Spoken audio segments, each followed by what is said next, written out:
cómo se instrumentalizan los derechos humanos en el tablero de la geopolítica mundial. Entramos en el terreno de Amnistía Internacional. Y aquí, de nuevo, rigor analítico, por favor. El texto no dice que todos los voluntarios de Amnistía actúen de mala fe. Para nada. Hay activistas maravillosos ahí. Cientos de miles de personas comprometidas, sí. Exacto. Pero el análisis desglosa un patrón recurrente institucional a lo largo de décadas que es de verdad imposible de ignorar. Y es un patrón de intervención muy concreto. Sí, el documento lo traza casi como un manual de operaciones militares. Es una secuencia de 3 fases que se repite antes de las grandes intervenciones lideradas por Estados Unidos y sus aliados. ¿Cuáles son esas fases? Primera fase. En las semanas o meses previos a un conflicto, Amnistía intensifica de golpe la publicación de informes súper dramáticos sobre el país que ha sido marcado como objetivo: Irak, Libia, Siria. Ajá. Segunda fase. Los grandes medios de comunicación occidentales cogen esos informes y los amplifican, usándolos como una prueba moral irrefutable de que hay que hacer algo. Claro, generan la alarma en la población. Exacto. Y la tercera fase, los gobiernos utilizan ese clima de indignación pública para justificar desde sanciones paralizantes hasta bombardeos directos. Pero vamos a ver, perdona que te corte, pero yo aquí tengo que intervenir, porque como persona que conoce la entidad, ¿no se supone que Amnistía Internacional, Premio Nobel de la Paz, es una organización puramente pacifista que se opone frontalmente a la guerra? Pues ese es el gran aha moment de los textos, la gran revelación. A ver. Porque no son pacifistas. El detalle más impactante del documento es que sus propios estatutos internos les prohíben expresamente posicionarse en contra de una guerra. Espera, ¿cómo? ¿Tienen prohibido oponerse a que empiece una guerra? Sí, tal cual lo oyes. Hay un vacío estatutario enorme. En derecho internacional, Amnistía solo tiene jurisdicción para opinar sobre cómo se desarrolla el conflicto. O sea, el jus in bello. Pueden denunciar crímenes de guerra una vez que han empezado los tiros. Vale. Pero tienen prohibido condenar el jus ad bellum, es decir, la legalidad de ir a la guerra en sí misma o el inicio del conflicto armado.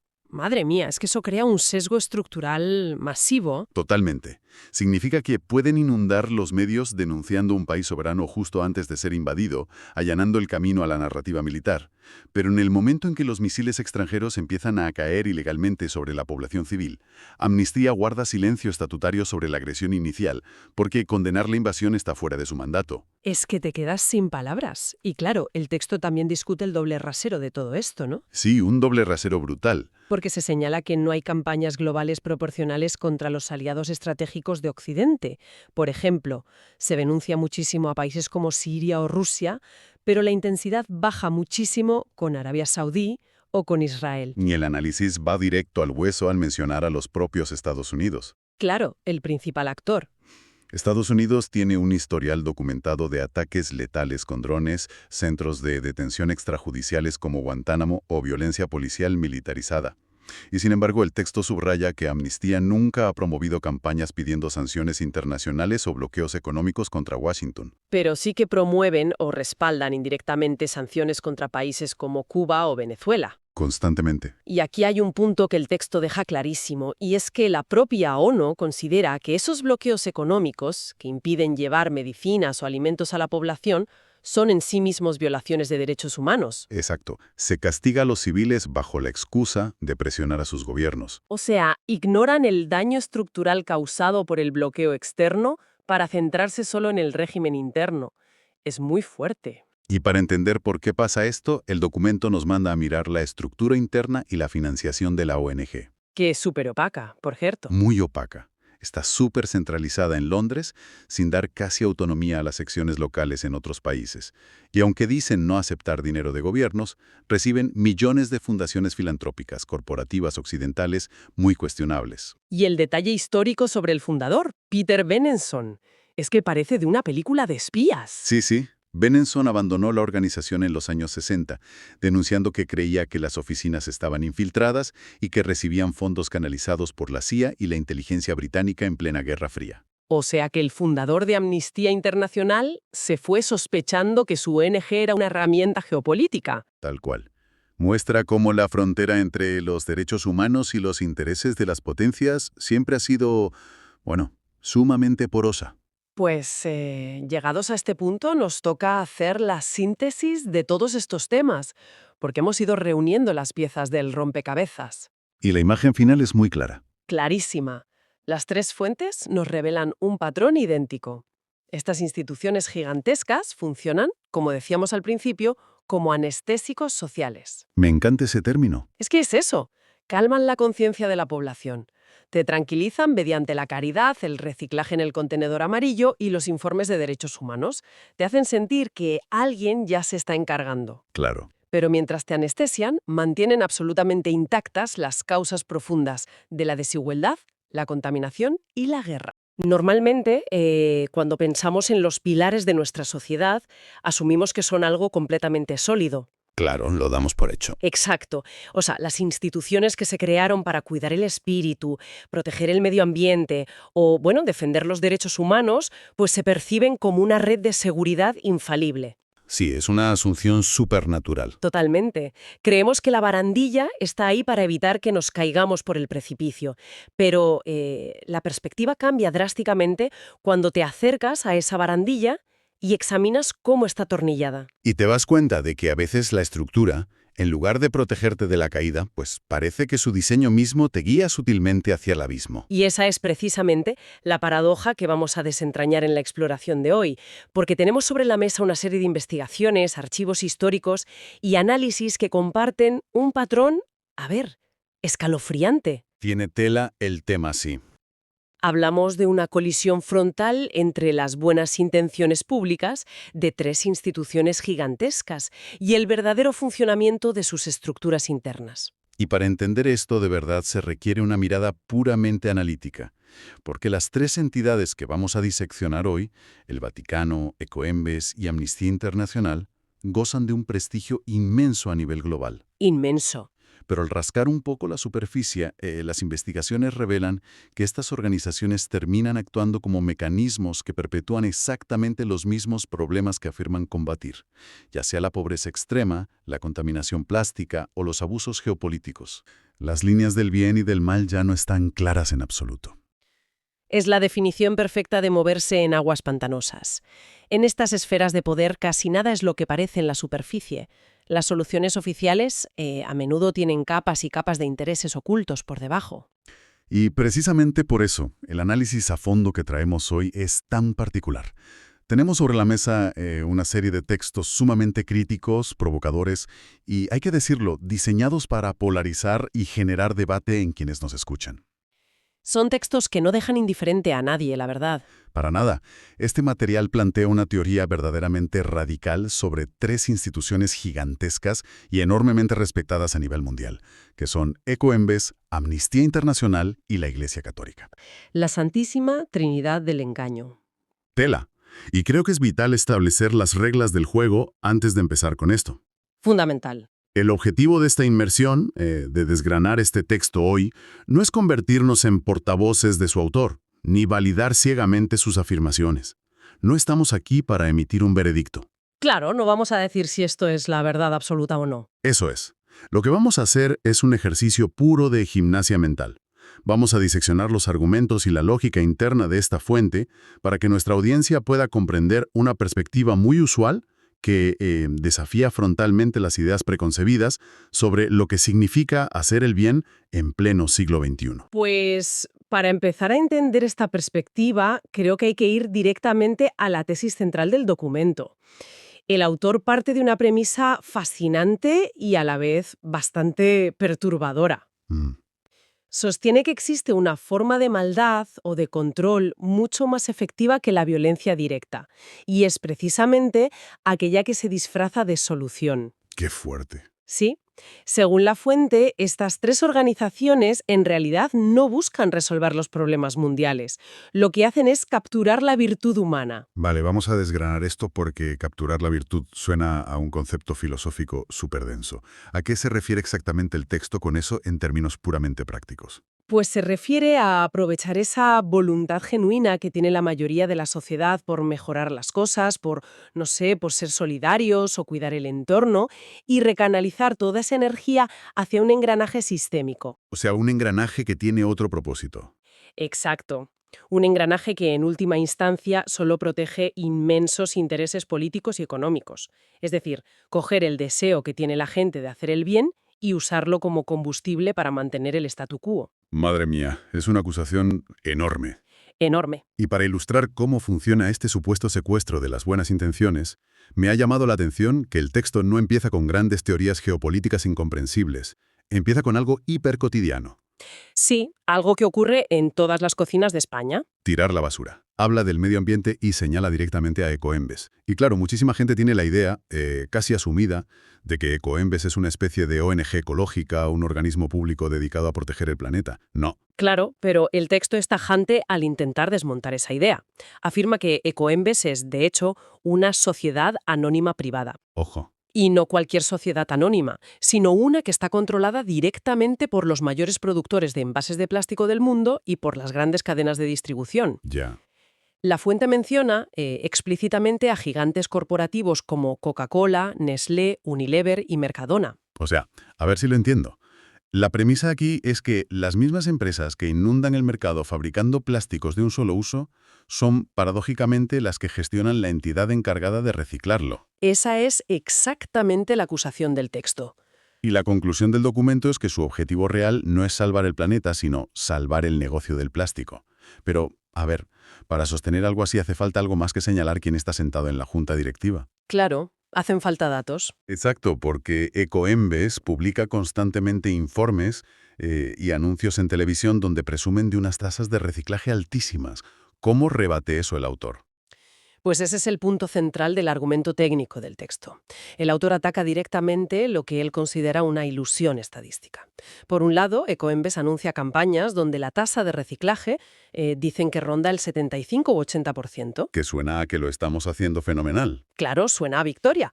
Pero el texto cita datos cruzados de fuentes independientes, de organizaciones ecologistas e incluso del propio Ministerio para la Transición Ecológica, el MITECO. Ujú. Y estos datos sitúan el reciclaje real y efectivo en una cifra dramáticamente inferior. Hablan de cerca del 25%. Espera, estamos hablando de una brecha colosal. Del 75 al 25% hay un abismo absoluto. Un abismo, sí. ¿Cómo se explica matemáticamente esa discrepancia según el documento?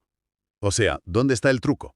Pues el truco, según argumenta la fuente, está puramente en la métrica, en cómo se cuenta. La entidad gestora suele contar como reciclado todo el material que se recoge en los contenedores amarillos o, bueno, el que entra por la puerta de la planta de selección. Ah, vale. Independientemente de lo que pase con él después. Exacto. El texto señala que gran parte de ese material está mezclado, sucio o son estos plásticos multicapa que son imposibles de procesar. Ya, los de las bolsas de patatas y tal. Esos. Así que ese material termina incinerado o enterrado en vertederos gigantes o incluso exportado a terceros países. Pero claro, en las estadísticas oficiales ya ha sido contabilizado como un éxito rotundo. ¡Qué fuerte! Leyendo esta parte, la verdad es que la imagen que me venía a la mente era brutal. A ver, Siguiendo la lógica del autor, es como si un pirómano te vendiera un extintor de juguete para que te sientas súper seguro en tu casa, mientras él, por la puerta de atrás, te sigue suministrando miles de cajas de cerillas. es una analogía muy precisa para lo que plantea el texto, sí. Pero esto me lleva a plantear una duda muy estructural. Si los datos reales son tan bajos, tan decepcionantes, ¿cómo logra exactamente esta industria que la sociedad en su conjunto no estalle y exija reducir drásticamente la producción desde el origen? Pues ahí es donde entra la maestría psicológica del sistema, y el texto lo define con un concepto que me parece brillante. Lo llaman la licencia moral para contaminar. Licencia moral. Sí, la genialidad no es técnica, es puramente psicológica. Al poner un contenedor amarillo en cada esquina y decirle al ciudadano que, oye, si separas el brick de leche del cartón, ya has cumplido con el planeta. Claro. Lo que hacen es desactivar por completo la presión social real. Proporcionan una válvula de escape que es muy fácil y muy barata para aliviar toda esa ansiedad climática generalizada. Claro, porque la gente siente que ya está haciendo su parte. Exacto. Si el consumidor cree que el sistema de reciclaje funciona a la perfección y que su brick se convierte en otro brick, pues ya no va a salir a la calle a exigir leyes que prohíban fabricar ese plástico en primer lugar. Es una ilusión de solución que perpetúa el problema original. Es la gestión del problema para evitar su resolución. Y desde aquí, el documento da un paso metodológico y aplica esta misma lupa a otra escala completamente distinta. Pasamos de la basura a algo mayor, ¿no? Mucho mayor. Si Ecoembes otorga esa licencia moral a nivel doméstico, el texto argumenta que hay otra institución que hace exactamente lo mismo a nivel macroeconómico y geopolítico. Vale. Se dedican a otorgar validación moral a las potencias occidentales. Y aquí es donde los autores apuntan los cañones directamente contra Amnistía Internacional. Y aquí es donde tengo que hacer de abogado del diablo. Adelante. Porque esto choca frontalmente con la percepción pública global que tenemos todos. Amnistía Internacional es una entidad que ha ganado el Premio Nobel de la Paz. Han liderado campañas que han sacado a miles de presos políticos de las cárceles más oscuras del mundo. Cierto. Entonces, ¿cómo puede el texto justificar la acusación de que son en el fondo una herramienta de la agenda geopolítica de Occidente? Me parece fuertísimo. Es una acusación muy pesada, desde luego. Hay que aclarar que la fuente no niega que salven vidas individuales, ¿vale? Vale. Lo que cuestiona es el uso estratégico y macropolítico de esas acciones. El documento expone lo que denomina un patrón de intervención. Un patrón. Sí. Afirma que históricamente Amnistía intensifica de manera muy notable y sobre todo muy mediática sus denuncias de violaciones de derechos humanos en países que, oh sorpresa, son objetivo geoestratégico de potencias como Estados Unidos. Se refiere a la sincronización de las campañas con los intereses políticos. Precisamente, el texto menciona casos concretos y recientes como Irak, Libia, Siria o Venezuela. Lo crucial, según el autor, es el momento elegido. El timing. Eso es. Las campañas mediáticas sobre dictadores sanguinarios se disparan y monopolizan todas las portadas justo semanas o meses antes de que Occidente aplique sanciones económicas durísimas o inicie ataques militares. O sea, el texto sostiene que la función real de la organización en esos momentos tan críticos es allanar el camino narrativo. Exactamente. Fabricar el consenso en la opinión pública. Construir el relato del dictador malvado que comete atrocidades para que la ciudadanía occidental acepte y hasta aplauda una intervención militar que bajo la superficie tiene puramente motivos económicos o de control de recursos. Esa es la tesis central en este bloque, sí. Y el texto aporta un dato estatutario que es verdaderamente llamativo para sostener esto. Cuéntame. Afirma que los propios estatutos fundacionales de Amnistía Internacional les prohíben posicionarse políticamente en contra de una guerra en sí misma o denunciar su ilegalidad bajo la Carta de Naciones Unidas. Espera, ¿en serio? ¿No pueden decir esta guerra es ilegal? No. Su mandato oficial les obliga a mantenerse neutrales ante el conflicto bélico y limitarse únicamente a denunciar los abusos específicos que se cometen dentro de esa guerra. Madre mía, qué locura de matiz. O sea, toman nota de si el misil ha caído siguiendo los protocolos adecuados o si ha matado a demasiados civiles, pero no pueden cuestionar el hecho mismo de que un país decida bombardear a otro por la cara. Es muy fuerte. El autor utiliza una expresión durísima para definir esto. Dice que esa burocracia los convierte en notarios de la barbarie. Notarios de la barbarie. ¿Qué frase? En lugar de ser verdaderos opositores a la maquinaria de la guerra, se quedan en notarios. Y además, el texto contrasta esta agresividad mediática contra los adversarios geopolíticos con lo que describe como una gran tibieza cuando se trata de evaluar a los aliados. Claro, me imagino que habla de la venta de armas y de estas alianzas incómodas de Occidente. Totalmente. Menciona el trato diferenciado hacia países como Arabia Saudí o Israel o la propia estructura de intervenciones encubiertas de los Estados Unidos. Ya. Si conectamos esto con el panorama general de la tesis, el argumento es que el concepto de los derechos humanos ha sido vaciado por completo de su ideal ético y revolucionario. Se ha instrumentalizado. Han dejado de ser un escudo para los oprimidos y se han convertido en un manual legalista que se aplica de forma totalmente asimétrica y selectiva, siempre según el texto alineado con los intereses de quienes manejan el poder global. Vaya tela. Bueno, hemos analizado la gestión de la culpa medioambiental por un lado y la gestión narrativa de la guerra por otro. Ahora, el documento aborda su tercer y último pilar institucional, que es la gestión de la pobreza y del espíritu. Y aquí es donde entra en escena la Iglesia Católica. Un tema nada polémico, ¿verdad? Nada, sencillito. El texto describe directamente al Vaticano como la última monarquía absoluta de Europa. Lo define como una estructura teocrática que, según la fuente, Lleva milenios predicando la virtud suprema de la pobreza y la humildad mientras, simultáneamente, gestiona un patrimonio global incalculable. En bienes raíces, arte, finanzas. De todo. Y aquí es donde se pone realmente interesante.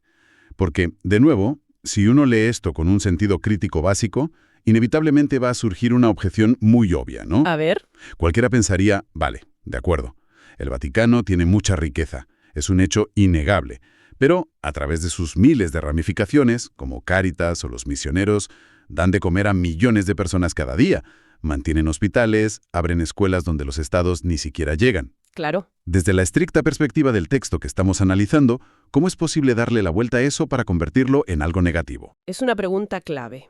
Para entender esa crítica hay que ir a la distinción filosófica y política que hace el autor, que me parece muy aguda. Distingue entre los conceptos de caridad y de justicia. ¿Vale? Según la fuente, la doctrina de la Iglesia trata al pobre sistemáticamente como un objeto de caridad y hace absolutamente todo lo posible por evitar que se convierta en un sujeto de derechos. ¿Cuál es el mecanismo práctico de esa diferencia? O sea, en el día a día, ¿qué cambia entre ser un objeto de caridad y un sujeto de derechos? Cambia toda la estructura de poder, literalmente. La caridad es siempre una concesión voluntaria. Ujú. Es el estrato superior el que tiene el dinero y los recursos decidiendo darle unas migajas al estrato inferior por pura benevolencia. Esa acción alivia los síntomas más inmediatos y desesperados, como el hambre de hoy o la falta de techo de esta noche. Sí. Pero nunca ataca la raíz del sistema económico que está fabricando esa miseria constantemente. La justicia, por el contrario, no se pide por favor. Claro, la justicia se exige. Exacto. La justicia exigiría cambiar las leyes de propiedad, blindar los derechos laborales y promover un reparto verdaderamente equitativo de la riqueza. O sea, básicamente, el argumento es que te dan el plato de sopa caliente para que sobrevivas, pero se aseguran de que no tengas las herramientas ni la educación política para cuestionar por qué hay gente que amasa fortunas obscenas mientras tú dependes de esa sopa. Ese es exactamente el núcleo del argumento. El autor sostiene que, al monopolizar y promover este asistencialismo caritativo, la Iglesia actúa como un dique de contención social tremendo. Ujú. Se aseguran de que el orden no se mueva. De hecho, textualmente, la fuente define la caridad en manos institucionales como el bálsamo que evita la revolución. ¿Qué frase? El bálsamo que evita la revolución. Y ojo, el texto no se queda solo en la teoría económica. Añade una fuerte dimensión histórica sobre cómo han legitimado regímenes autoritarios para mantener este monopolio de la caridad. Habla de los acuerdos políticos de la institución a lo largo de la historia, supongo. Sí, menciona casos muy específicos y muy cercanos. Habla del auge del nacionalcatolicismo con Francisco Franco en España o los pactos de Letrán con Mussolini en Italia. Ya. El argumento histórico del autor es que la cúpula de la Iglesia rara vez ha dudado en actuar como el pilar ideológico central de dictaduras que eran profundamente represivas, siempre y cuando éstas le garantizaran sus intereses. Un intercambio de favores a gran escala. Totalmente. A cambio de bendecir a los dictadores y dotarlos de esta especie de aura de mandato divino, la institución obtenía enormes privilegios terrenales, el control absoluto del sistema educativo público, inmensas exenciones fiscales y un poder coercitivo brutal sobre la moral de la sociedad civil. Santificaban el sufrimiento en la tierra, ¿no? Exacto, prometiendo recompensas en un cielo futuro y desactivando así una vez más cualquier intento de rebelión real en el presente. Bien, pues llegados a este punto, habiendo diseccionado estas tres instituciones por separado, el reciclaje, la guerra y la pobreza, el análisis del documento da un paso atrás para revelar el mapa completo. Busca exponer el engranaje interno. Eso es, el mecanismo central que, según los autores, todas estas organizaciones comparten para, y cito textualmente, colonizar la mente de la sociedad. Y ese mecanismo transversal es un concepto que el autor denomina la privatización de la culpa. Es el hilo conductor de toda esta teoría. La premisa es sencilla, pero devastadora. Hay que individualizar constantemente la culpa de los grandes dramas para lograr salvar la estructura del sistema. Es una herramienta de distracción masiva potentísima, si lo piensas. Totalmente. Esto significa que la narrativa impuesta siempre aterriza en el individuo. Si el ecosistema colapsa, el mensaje subliminal y a veces súper directo que recibe el ciudadano es que la culpa es suya por no doblar bien el cartón en su casa. Así es. Si existen familias hundidas en la pobreza estructural, la narrativa oficial es que les falta espíritu emprendedor, les falta mérito, o en la versión eclesiástica están pagando el precio del pecado. Y si estalla un conflicto bélico con millones de desplazados, siempre te lo venden como el resultado de la locura incomprensible de un solo individuo al otro lado del mundo, ignorando olímpicamente a toda la industria global de armamento que mueve los hilos. ¡Qué barbaridad! Lo fascinante aquí, y lo que el texto subraya con muchísima insistencia, es cómo este desvío de atención funciona literalmente como un truco de magia. Ujú. Al obligar a la población a mirar constantemente hacia abajo, buscando su propia falla ética, sus propios errores de reciclaje o su falta de solidaridad personal, se vuelve estadísticamente imposible que miren hacia arriba. Claro, te tienen ocupado fustigándote a ti mismo. Impide que identifiquen a los verdaderos arquitectos de estas crisis, ya sean corporativas o estatales, mientras toda la ansiedad recae en el ciudadano que se siente fatal por olvidar llevar su bolsa de tela al supermercado, se ignora deliberadamente, según datos de la fuente, que la inmensa mayoría de la contaminación global es puramente industrial y extractiva. Y el texto hace mucho hincapié en que este proceso de domesticación no empieza en la edad adulta, cuando ya estás trabajando. ¿Qué va? Habla de la infancia, de las aulas de los colegios como el primer laboratorio de este sistema. Efectivamente. Es que no se puede mantener este nivel de disonancia cognitiva sin prepararlo desde la base. La captura de la infancia es el requisito indispensable para crear lo que el autor llama el ciudadano obediente. Ya. En las escuelas se inyecta esta privatización de la culpa desde las edades más tempranas. Se responsabiliza a los niños de que el futuro del planeta depende de ellos y de separar los residuos. O se les inocula el dogma del respeto a la autoridad vertical sin cuestionarla. ¿Y cuál es el fin de todo esto, según el texto? Pues el objetivo último es fabricar adultos que terminen confundiendo dos cosas que son muy distintas. Confundir el tener una ética real con simplemente cumplir unas normas burocráticas impuestas. La imagen que proyecta el texto es muy nítida en este sentido, ¿eh? Viene a decir que un niño al que se le convence de que es un pequeño héroe, el salvador del planeta, solo por aplastar y reciclar un envase de plástico, Sí, es un adulto que, el día de mañana, jamás organizará una huelga ni protestará a las puertas de la multinacional petrolera que diseñó ese plástico tóxico, en primer lugar. es que es una lobotomía política silenciosa. Tal cual. Y el documento menciona que el primer paso para lograr esta confusión generalizada en la sociedad es robar las palabras. El secuestro del lenguaje. Así es. Ujú. Para dominar el debate público, primero tienes que vaciar de significado las palabras que son peligrosas. Conceptos con un tremendo potencial transformador, como sostenibilidad, justicia social o derechos humanos, son apropiados por el marketing institucional. Te los vacían por dentro. Eso es.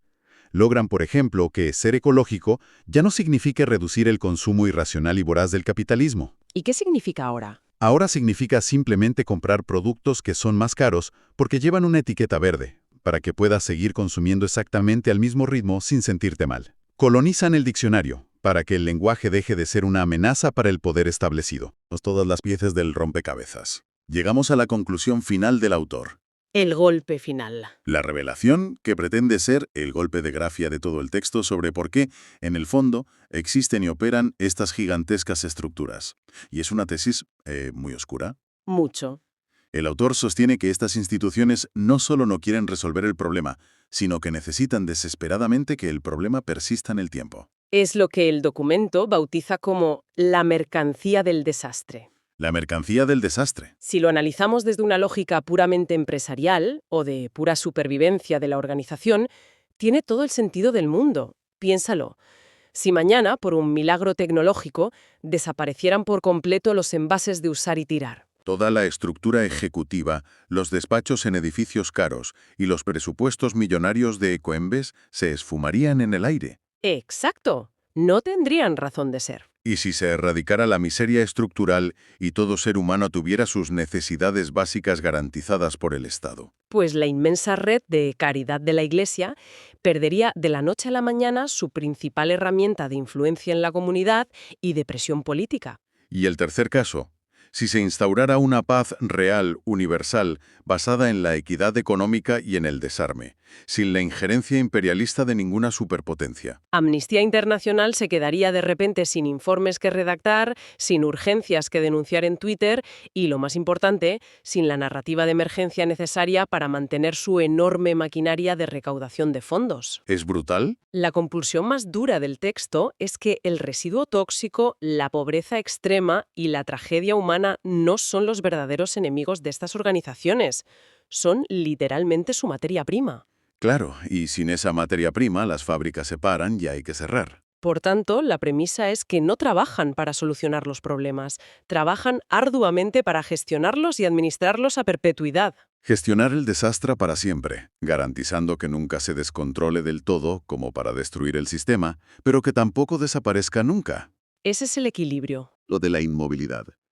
Al final, cuando el ciudadano medio programa su donación mensual en la cuenta bancaria, separa escrupulosamente sus residuos orgánicos del plástico en sus 4 cubos distintos y aporta su donativo en las colectas, entra en un estado de sopor que el texto califica de anestesia moral.